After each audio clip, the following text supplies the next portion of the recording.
I have a confession to make. I don't like RPGs. That's not exactly by choice, though. I honestly find the genre to be really fascinating. It's just that I don't have the attention span for such a dialogue-driven genre, so my response to said dialogue is usually... Additionally, due to unfortunate circumstances, I'm not immortal, so when you tell me Persona 5 is 100 hours long, I take that as a warning. I like to pick up a game, play it for a few hours, go neat, before moving on to something else. Only if I love a game do I really want to put in those insane hours, which is probably why platformers are my favorite genre. I'm of course referring to RPGs in the most typical fashion. You know, there's an overworld, the battles are turn-based, you go into towns, you talk to people, you grind, you can't jump, you know, the typical RPG. Stepping into a game knowing I'll have to commit that time to truly appreciate it is just a hard ask, but if Nintendo asks me to do it, I'll sure as hell do it. I feel like this has gone under the radar, but Nintendo has a trend of taking more complicated genres of games and repackaging the idea into their own, more easily digestible format. Splatoon's a good example because it took the idea of a third-person shooter and had you splatter the walls with paint instead of blood. Pikmin's another good example because it's an RTS where they simply took your cursor and turned it into a playable character. And Doshin the Giant is another good example because it's a god sim where they simply took your cursor and turned it into a playable character. Even in the early times, Nintendo had a thing for trying to Nintendo-fy more complicated genres, such as with their in-house developed port of SimCity for the Super Nintendo. But of course they also tackled the genre of the role-playing RPG game. They made Mother? I don't know what that is. And they made Earthbound? I still don't know what that is. But there was also Super Mario RPG, the first Mario game polite enough to tell me its genre right on the box. While it was developed by Square, it still had the Nintendo feel to it. It retained many traditional RPG aspects like a standard level-up system and equipable equipment, but it introduced action commands, a feature that allowed you to induce more damage by properly timing your attack, or reduce the damage taken by doing the same thing. It definitely went against the strategy part of a turn-based battle, but it made battles so much more engaging and interactive. Additionally, while it went against basic RPG conventions, it also went against basic Mario conventions too. The cast of characters seen in this game's world wouldn't be the kind to be seen in any other Mario story, and the story itself really put the Mario formula on its head by putting both Bowser and Peach on your team and introducing an original antagonist. Oh, and the overworld was pretty much a platformer. That was pretty cool. Whether or not you like this game, or have played this game, or are allergic to this game is irrelevant, because this game led to one of Nintendo's most celebrated franchises of all time. Paper Mario. And I mean that pretty literally because this game was originally called Mario RPG 2. People love this game.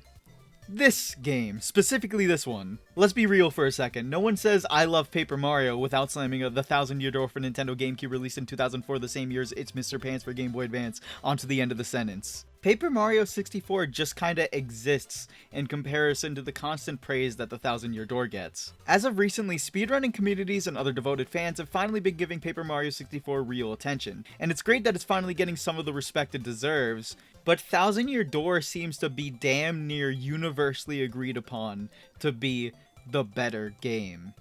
In my opinion though, Paper Mario 64 actually has much more of a leg to stand on than you may think, so that's why I'm going to be comparing this game and this game, because they're the only two in the series that are remotely similar to each other, and because they're the only two that are, like, good. And as a bit of a disclaimer, I won't be talking about every single thing in these games, as there's simply way too much to talk about, and I feel like a lot of it doesn't need comparing. For example, I like the partners in both, and I like the music in both. Even though 64 has the better soundtrack. But let's finally get to the actual discussion, and what better place is there to start comparing two games from a genre as story-driven as RPGs than the box art. I know it's a weird place to start, but I was called weird in high school, so at this point I'm just gonna own it. Taking a quick glance at 64's box art, it doesn't look too far off from that of a regular Mario game. You have Bowser, Peach, a Goomba, a Boo, a Koopa, a Magic Koopa, and a Paracoopa all present on the cover. You know, pretty traditional Mario characters. However, 1000-Year Door's cover art gives off a much different vibe. You still got a few traditional characters there, but also some oddballs that look incredibly out of place. Combined with a subtitle like The 1000-Year Door, the whole thing exudes a much more mysterious and interesting aura. So before you even play the game, you're asking questions like, what's the 1000-Year Door? Who's this Skelly Man? And why does she have tits? The reasons I bring up the box arts is not only because they're the first thing you see before you play the game, but because I find these two covers to perfectly reflect the ambition of each game. And what I mean by that is that 64's plotline could be summarized with a checklist. Bowser kidnapped the princess? Check. You have to go rescue her? Check. You're tasked to collect 7 stars a la Super Mario RPG Legend of the 7 Stars? Check. You play as Mario? Yeah, I think that's his name. I feel that the whole Bowser steals Peach story was much easier to swallow 20 years ago before it became an icon of unoriginality. But given that Paper Mario was handled by intelligent systems rather than Square, they likely wanted to play it safe rather than trying to one-up them. There's also this whole spiel about how Bowser only had the power to defeat Mario because he stole the Star Rod, and now Mario has to rescue the Star Spirits, and that's neat, I guess, but I never found the extra context to take the story beyond the basics. And additionally, the only other time those Star Spirits appeared were in Mario Party 5, and I hate that game. As for Thousand Year Door, you know it's a better story because I can't sum it up in 3 words. The plot centers around a door. See, we're already at double the words. Princess Peach finds a treasure map and mails it over to Mario, and he heads over to a place called Rogueport to investigate, only to be confronted by this new team of villains called the X-Nauts. And yeah, they still kidnap Peach, but at least they're original. Mario's main focus is still on rescuing her, and he still has to find 7 stars to do so, this time being crystal stars rather than living, breathing ones. So the plot still has pretty similar cores to 64 for the purpose of game design. But for the player, the emphasis is put onto the mystery of what's behind that door. Not to mention, the game slowly conveys to you that the X-Nauts kidnapped her for a real devious purpose, unlike how Bowser kidnaps her because the back of the box said to. To put it bluntly, Thousand Year Door's story is actually interesting, and the fact that it uses a unique plotline and characters makes it stand out more as its own game, separate from the rest of the Mario franchise. Also, if you're using your eyes, you may have noticed that the 2 games have a stark contrast in art style. I don't want to be too mean to Paper Mario 64, it was on the Nintendo 64 after all, and that's gotta be a pretty hard life. But Jesus Christ, the Thousand Year Door is visually perfect. The art style is so wonderfully unique that it's easily identifiable from a mile away. It doesn't force the paper aesthetic down your throat and instead leaves it subtle, with torn paper and comic book textures telling you that yes, this is a world made out of dead trees. And the thin black outline around the simplistic character designs gives off more charm than any outline should ever be able to. I've heard people say that the visuals are the one thing the new Paper Marios do better than Thousand Year Door, and it certainly looks nice, but the paper aesthetic is a bit overblown. I get that trying to make everything look like paper is a big undertaking and actually quite impressive, but stuff like the additional white outlines on all the characters makes things too busy, and I find the colors to either be washed out or too bright. The only reason I bring this up is to show how hard the Thousand Year Door's art style is to improve upon, and to further drive home my biases. But I gotta give 64 some credit. Because of the simplistic art style the game was going for in the first place, it aged much better visually than just about every other N64 game. But hey, how about that gameplay? You know, the reason you have a controller. Both games consist of 8 chapters and a prologue, and I couldn't put it into words, but there's a real difference between what makes a 64 chapter and what makes a Thousand Year Door chapter. I guess it comes down to the way 64 plays around more basic ideas, such as having you go into a toy box to fight Shy Guys and retrieve stolen items, while a Thousand Year Door will have an entire chapter take place on a small train, or take away all your partners in the middle of the game. But there's a couple of chapters in particular I'd like to discuss in greater detail. I'll start with that one, you know, the one that's good, the one that's really good, the one that's really good. Chapter 3 of Thousand Year Door is one of the best parts of any video game ever. Mario heads to a place called Glitzville in order to find a 3rd crystal star, and in order to get that he needs to compete in the Glitz Pit, an arena where many challengers come to compete trying to rise to the top. All things considered, the actual space of the chapter is quite small. There's only the inside of the arena and the plaza, but that only plays to its strengths, as this small space means that with all the things you have to do in this chapter, you are constantly progressing. You are constantly thrown back into battles. And not to mention, these battles have certain restrictions given to you, raising the challenge. And outside of fights, you're speaking to all the NPCs and slowly unraveling a more sinister plot happening behind the scenes. The whole dazzling aesthetic of an arena made for tourists is all there too, and while it's part of a canonical facade, it also adds a wonderful liveliness to the entire chapter. Lastly, Mario gets the wrestling name of the Great Gonzalez, and I don't know how you couldn't love that. You know, for a number of years, I would attend Super Smash Bros. For Wii U and Super Smash Bros. For Ultimate tournaments under the name The Great Gonzalez, and while I always thought it was a pretty obvious Thousand Year Door reference, I've had many people ask me if my real name is Gonzalez, and my only response to that is, do you see this? Do you see how white I am? But let's put Thousand Year Door's best chapter in contrast to my personal favorite chapter in 64, Chapter 7, A Star Spirit on Ice. You arrive in a winter wonderland named Shiver City only to be accused of murder by this penguin's wife, so honestly it's a pretty relatable scenario. Once you prove yourself innocent, you'll find that the towns in the chapter have a pretty homely feel to them, and that's nice and all that. But the reason you're there is to go to the Crystal Palace, a large castle that has mirrors placed throughout the entire thing. These mirrors are used as the basis for all the palace's puzzles, and while it's not difficult, the puzzles are pretty simple in all honesty. It's still fun to make your way through, like one of those House of Mirrors you'd see at a fair. You aren't unraveling a mystery behind the palace, nor are you going to be hit with some major twists. The player is just given the chapter and the goal, and it's all in good fun. I guess the point I'm trying to make here is, like the story, Thousand Year Door makes its chapters feel more grand, while 64 keeps its chapters simple but enjoyable. Although in between each chapter in both games, you are given an intermission. In 64, you solely play as Peach during these, and you're accompanied by a star kid named Twink.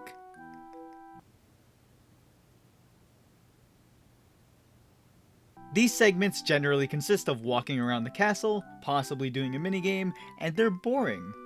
They are very, very boring.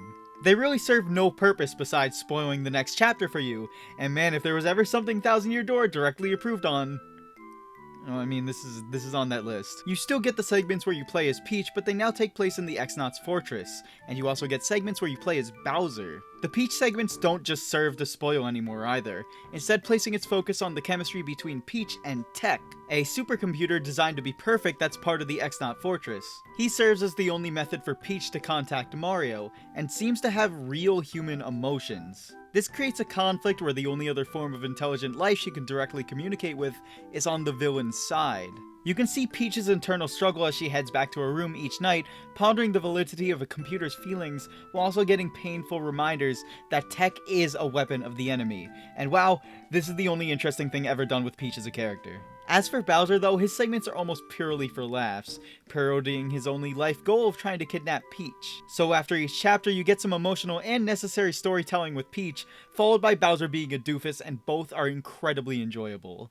I'll straight up say 64 would be a better game if Peach was dead. But of course, once you get done with these intermissions, you return to a central hub, and while the hub between both games serve the same purpose, they couldn't be any more different in style. 64's Toad Town was very in-universe for a Mario game. But despite that, it still manages to be a memorable and unique setting because of all the major set pieces and things to do. Just walking around the town, you can easily tell what places are going to be important sooner or later, whether it's a forest you can't enter, a missing door surrounded by flowers, or even just a locked door. Not to mention the music changes depending on what part of town you're in or what building you're near, and it's just such good vibes. That's the best way I can describe Toad Town.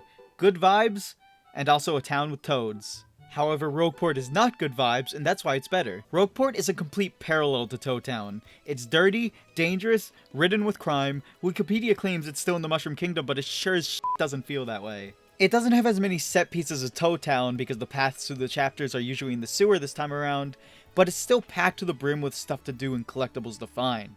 Once you've done everything in Rogueport, you've likely walked every single pixel of the map, whether it was to find a secret, talk to an NPC, progress the story, gamble, cook, take up side quests, progress the story. This is one of the most densely packed hub worlds in any video game. And man, if you're a geometrist, the symmetry in this town is absolute sex. Bringing it back to the sewers though, the ones in Toad Town are painfully confusing to navigate, being that just about every single room looks the same, but due to the symmetry I mentioned earlier, you'll always know exactly where you are in the Rogueport sewers. The amount of confidence Thousand Year Door has to throw you into such an unfamiliar location as Rogueport really speaks volumes for the game as a whole. But hey, speaking of confidence, I have none, so let's just get onto the battle system. Like any turn-based RPG, Paper Mario's battles are turn-based. For the most part, your main options are jumping, using your hammer, and using your items, making it pretty close to the Mario RPG battle system. However, the way it takes it so much further is that instead of having the player input for action commands be limited to timing a button, it gives different prompts depending on the move you choose to use, whether it's timing the release of the joystick, pressing buttons in order, or just whatever this is. This adds an insane level of player engagement. Blocking is still limited to just timing the A button, but that's fine, that's really all you need unless your name is Mario and Luigi. But of course, in addition to what Mario can do, he also has his partners there to fight in battle, and each have their own full assortment of unique moves. Unlike Mario though, they don't have their own HP, rather they can be knocked out for a turn or two by enemies. Additionally, unlike most RPGs, you can only have one partner out at a time, and because of this you need to be confident in what partner you're going to want ready for your upcoming battle, especially because swapping a partner mid-battle wastes a turn. But what carries most of your victory are the badges. Yeah, you know those things they gave out in Boy Scouts? Well, they're vital to your success now. To put it simply, they're similar to equipment from an RPG, but just way more interesting. You do have stuff that straight up boosts your stats, like how Power Plus boosts your attack by 1, but beyond that they give you new ways to jump, new ways to hammer, new ways to item. It's really great. But you can only use badges as long as you have enough badge points for them, which you get through leveling up, making it so you can't frantically equip everything overpowered. Not to mention the new moves you get from the badges require something called flower points to use, and it keeps you really cautious as to what you want to spend your flower points on, especially since your partners can also be given additional moves through leveling up, and those can come in handy too. Your success lies on your use of flower points in battle, how you use the limited amount of badge points you have since it caps at 30, what actions you want to take with your partner, and whether or not you correctly input that last action command. And all that combines to give Paper Mario one of the most enjoyable battle systems of all time. So how do you build off all that for a sequel? Well, first of all, you add an audience to watch the fight and give the player additional inputs to pull off in-between action commands in order to build up star power, giving the player not only extra input to do, but something that feels incredibly rewarding and satisfying to pull off. You give the partners their own HP, making them feel just as important as Mario. You increase the frame rate to 60, making timing your action commands feel buttery smooth. And then you ruin it all with the B button. You see, by inputting the B button within 3 frames of being attacked, rather than the 8 frames for regular guarding, Mario will take no damage and additionally do 1 damage to the enemy if it's a direct contact attack. And let me put this as bluntly, this is broken. Considering a regular guard negates just 1 damage and a super guard negates all while also attacking the enemy, you are never even going to attempt doing a regular guard when the payoff of a super guard is that much larger. 3 frames may sound like a tight window, especially considering the game runs at 60 FPS, but it's simply less hard than it sounds. But this wouldn't be too big of an issue if they didn't also remove the 30 badge point cap. Playing through the game only leveling up your badge points is literally optimal thanks to badges like Power Rush that boost attack power by 2 when you have 5 HP or less, Mega Rush that gives Mario 5 extra attack power when you have 1 HP, Close Call which makes enemies commonly miss, Power Plus which boosts your attack by 1, Defense Plus which does the obvious, Jumpman which boosts your attack by 1 if you just don't use Hammer, and the worst part, the fact that these all stack. Most of these badges were in the original Paper Mario, yes, but weren't as ridiculous because of the badge point cap and because there was no super guarding. Mega Rush and Power Rush were just for clutching battles in the original, since having low HP was legitimately dangerous, but having low HP in Thousand Year Door damn near guarantees a short and easy victory, no matter the enemy, no matter the boss. 64 was giving me long, intense battles throughout the entire game. Like, I don't want to die, I've been here for 15 minutes trying to kill this Iceman, but if I die in Thousand Year Door, great! All that means is that I had a badge set wrong or missed one of the few super guards I had to do. And yes, I read words on the internet, I know that 64 has its fair share of broken badges and mechanics that keep it from being very balanced, but understand that the badges Thousand Year Door was giving me weren't off the beaten path. Most of them were found way too naturally for how much power they hold. You never need to level up HP or FP. If you know what you're doing, the battle system barely exists. But hey, speeding through battles really isn't that big of an issue if everything outside of them is consistently enjoyable. It's not. You see, Thousand Year Door has one big issue that plagues most of the game, and it starts with the letter A and ends with the letter G, and that's artificial length created by a quite unfortunate amount of backtracking. Whether it's having to return to the door after each chapter, having to go all the way back to the previous chapter in order to progress the story, or having to walk back through what you'd think would be a one-way path instead of having the game warp you back to town. There were even points where, although I already knew exactly where to go, I would be stuck wandering around completely confused as to why the story wouldn't progress, only to find out I skipped the part where the game tells me where to go. That's some good game design. Miyamoto's definitely got that in his book.